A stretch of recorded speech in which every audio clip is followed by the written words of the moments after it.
Welcome back everyone, it's your boy Croc here, and we're here for some more Kenshi adventures. First, roll the intro.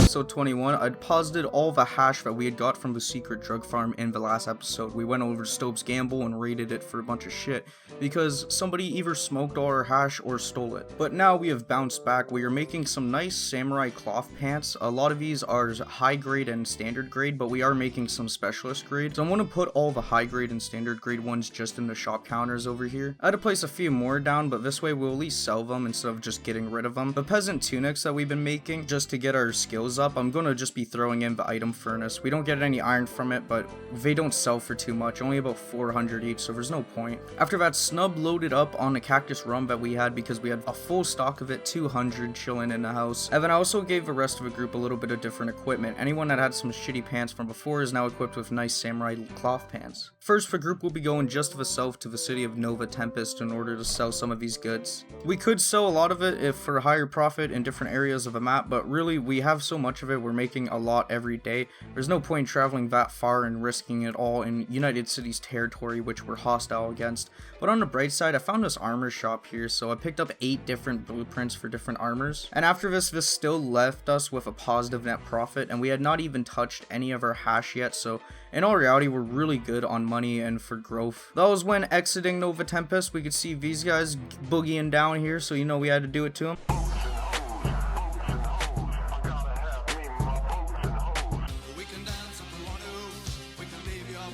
But walking by the local crackheads, the group would be going to the Ashlands once again. Yes, for the 3rd time. But first in Fort Harold, I wanted to put down another lever tanning bench. I didn't know I already had one at the base. I found it later on. But I put one down. I'm trying to find the storage for animal hides. I just want to know why they put it down as storage as skins. Who the fuck thought this was a good idea? Chris, you developed this game single-handedly. You would take full blame for this. What was the insanity behind placing animal hides in the fucking skin storage? You know how long it takes me to find this in the menu? But either way, Darth Vader would be turning all the animal hide into levers, so that's very good. After that, I also decided to do a little bit of a gamble in Stobe's gamble. I went upstairs and smoked a bong and then let my group just travel on full speed. Free hand, no movement, no one watching over them, just them traveling. And right when I got back is when they were being chased down by a group of a Southern hive. They only got 1 or 2 hits on first, so we were completely fine. But had they kept on chasing us, they definitely would have just tracked down most of the group, taking them down, because they don't stop to fight if they're being chased. I don't know why not, but that's just how it is. Either way, they weren't too hard to take out, and the group was able to continue going on. They're getting pretty close to Sonorous Dark at this point, and next up, they would find a group of the bonemen from the ancient graveyard. Now, I do want to make a mission to go to the ancient graveyard, maybe in the next episode, as it isn't too far, but there are just a lot of them there. We'll probably need to bring quite a few people, honestly. But going forward, the group would continue to adventure through the Grey Shelf into Sonorous Dark, which is where we would encounter yet another group of land bats. Now, if you guys remember in the last episode, we tried to capture one of these adorable beasts, but we ended up getting knocked out, so the thing ran off. I made sure to grab one of these guys, though, as I do want to end up bringing one back, so hopefully we'll bring him back for this one. Moving on from that, there's lots of more hooligan bone men just running around. There's quite a few groups of them, honestly, and they aren't that strong, but the only problem with them is that they run like a bitch, man. Like, these dudes are ninjas. You'll be chasing them for fucking hours just trying to take off a one stray pack of them. And it's just such a pain in the ass because everybody gets all split up. You have to try and regroup everyone while there's other ones trying to get up and fight. There's other ones fleeing. Your guys all get scattered. It's a fucking mess. But on the bright side, in Sniper's Valley, there appeared to be a police barracks, so I was pretty hyped for this. See if we could get any nice weapons or stuff like that. But of course, turning out this must have been a police barracks moved straight from the hub over to Sniper Valley because this place didn't have fuck all in it. A really disappointing find, so I just have to send the group on and try not to remember that when I go to sleep. Like, I don't know how many of the ruins in that area were false, but man, fuck this area. Venturing forth though, the group would make it into Sonorous Dark and go buy all the skin bandits in order to make it to the Ashlands. They'd be fighting some little snow wolves to start with and trying to maneuver around some different groups. Harold was on his way to a way station in order to grab some food, as I forgot to bring food as always, and he managed to grab quite a bit of it, and then I sent him to go on his way back, but until then, the group would be without their leader for now. Now, while going up the mountain of Ashlands, I noticed there are lots of different skeleton legions, so I attempted to stealth and sneak by. I did not notice the group of security spiders heading right in the direction of the platoon. A couple moments later, the security spiders would catch up with the group and immediately start to aggro onto them and engage in combat. This was unfortunate. It's always shitty fighting these guys because they do lots of damage and can really take out some units, but we luckily survived this one pretty well. But on the downside, I noticed Harold was slowly getting damage from acid of some sorts. And when I looked to see where exactly he was in the middle of a fucking water, which is the acid lake. He was slowly losing health too, and he was already in the middle, so it wasn't like I was just gonna send him back. But I was like, are you fucking kidding me, man? Fucking shit-ass pathfinding. But he at least survived, though, and made it back to the group without having an unfortunate death in the Mountain Dew rivers. Now, the group could continue to go to the outpost that they came to go to. There was already a group fighting the group of Skeleton Legion outside, so that was a plus, so they'd be able to go into the base and just take out the skeletons that were in there. Luckily, the only skeletons that were in there were like a few. They were pretty strong, to be fair, but everybody was able to hold their own for the most part. Only a couple people ended up getting knocked out, and after taking out the first floor, they would just move on to the second floor and take out the last guy that was up there.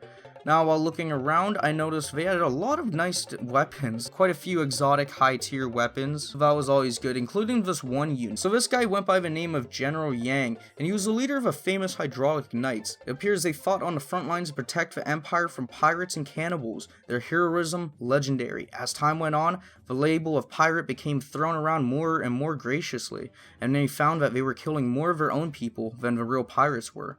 So it turned out this guy was basically some kind of leader and helping out the Empire. We already have Rhinobot, and I thought about if I was going to recruit this guy, but I really need to get strong enough to recruit Rhinobot, and seeing as this guy is even higher than Rhinobot, I don't think we'll be able to recruit him.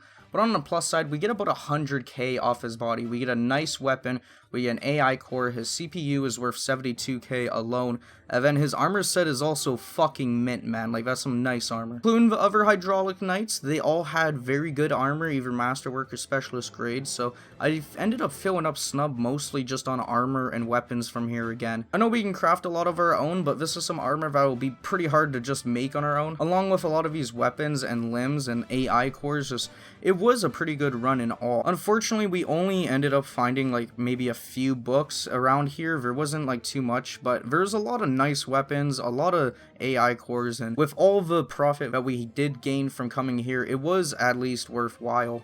I did consider checking out the last outpost here, but that's not a good idea. You can look at the live streams playlist if you want to find out about that nonsense. So firstly, the group would just be camping and resting up as a few people were pretty injured, and Snub was being the poster child for meatspin.com. Unfortunately though, during the night, the group would be ambushed by a pretty hefty group of the Skeleton Legion. They're all running around screaming and shit like that. But it was quite a battle. It ended up taking out a lot of our units and knocking them out. So the rest of the day basically was just spent getting people off and on, sleeping in bed, switching them out, stuff like that, because people were negative 68 in their chest. After that, I attempted to send the group back on their way back to Fort Harold. That way we could return all the loot and things we had gotten from here. Unfortunately, they'd run into another group of a Skeleton Legion. As a Skeleton Legion are all over the Ashlands, it's very hard to make it by them, especially with a shit AI pathfinding. But thankfully, we would be able to take out the second group of the Skeleton Legion without too many people being injured, only a few knocked out. Meanwhile, back at Fort Harold, I finally got production started on turning all the animal hides into levers, so we're finally making some mercenary leather armor. This isn't the best armor in the world, but with the specialist grade or high grade, we're at least going to have a lot more protection than we usually do for a lot of our guys. As well as I took everybody on their jobs and got them to gather up, just that way I could go through the inventory and switch out everybody's weapons. I did try and look at all their stats, that way I could match them with weapons that worked the best, but some of them don't even have that great stats in most of the categories of weapons, so some people just have low stats with good weapons, but either way, we're going to be training more people soon. But after everyone got equipped, I could see the platoon was in another fight. This time, it was, yes, the Skeleton Legion again, of course, but it was a fucking pack of them. This was like an actual army of them, and they outnumbered us definitely to 2 to 1 at least, maybe 3 to 1 on some people, so I made sure to micromanage everyone just by selecting 1 or 2 characters at a time. That way they could go and attack the different units individually and focus on different guys. If you just get everybody to attack one unit, it doesn't always work the best, and this did end up working out pretty well, at least at the start. We're doing a lot of green numbers, and at least the more we can knock out, especially right away, the better, as most people were already injured, and even Harold being at negative 55 in his chest, along with Dust Bandit being really low, it was fucking terrible. Fucking Terrald. I try to say terrible and Herald. So it was terrible. So I had to get Dust Bandit to pick up Air Herald and try and run away. There was yet another group of a Skeleton Legion running in to attack us. And that group included some thrashers, some really strong range units. So I don't want Herald getting shot in the chest by any of them. The rest of our units would have to take on and fight the rest of a Skeleton Legion. This is a very hard battle too. A lot of them haven't been in skeleton repair beds for a bit. And already everybody's injured from the numerous other raids and fights that we had gone through today. Just checking up on our Rokative, I can see how fucked up he got in just the matter of seconds from all the range units focusing in on him. They would cripple him, leaving him kind of pissed off just to punch. Fucking cocksucker. Continuing the battle though, they would luckily get most of the Skeleton Legion down. Along with a pack of nomad animal traders had finally walked by, and they took aggro to the Skeleton Legion as well. You could see their Crimper knocking out a Thrasher like it was nothing, leaving B02 and the rest of the group that was conscious just keep on running around and taking out whatever units that were just waking up. This battle lasted for hours honestly, and it was a fucking hard one. They kept on getting up a lot, Snub was flying around a lot, but after setting up a lot of camp beds and getting people to rest periodically until they at least 10 in each limb, you know, and not negative 70. So by nighttime that would happen and I could finally send the group back on their way over to Fort Herald. They had yet again survived the Ashlands, and next time coming back I think we're going to be bringing a few more people, even maybe a beast. While walking by Stobe's Gamble as well, we could see a huge Leviathan, and with Harold's new profound knowledge, he knows that the Leviathans around this area aren't actually hostile. They're pretty friendly honestly, you know, like just giant elephants sort of. They're pretty cool. They're not too bad like compared to, you know, a bone dog or some stupid shit, you know, a skin spider. You can walk right by him and he just stands around, you know. He doesn't attack you unless you attack him, so he's very nice. Meanwhile, people at the base would wait for Harold's return, and I think in the next episode we're going to be doing a lot of training and other things at the base. That was a very scary encounter, and with how low everybody got in the party, we really could have lost anyone, Harold himself included. But if you guys liked this episode, make sure you leave a like on it and subscribe to the channel. I appreciate all the support you guys have been leaving on the series, and make sure you check out my other content as well. Anyways, I'll see you guys in the next one, and peace.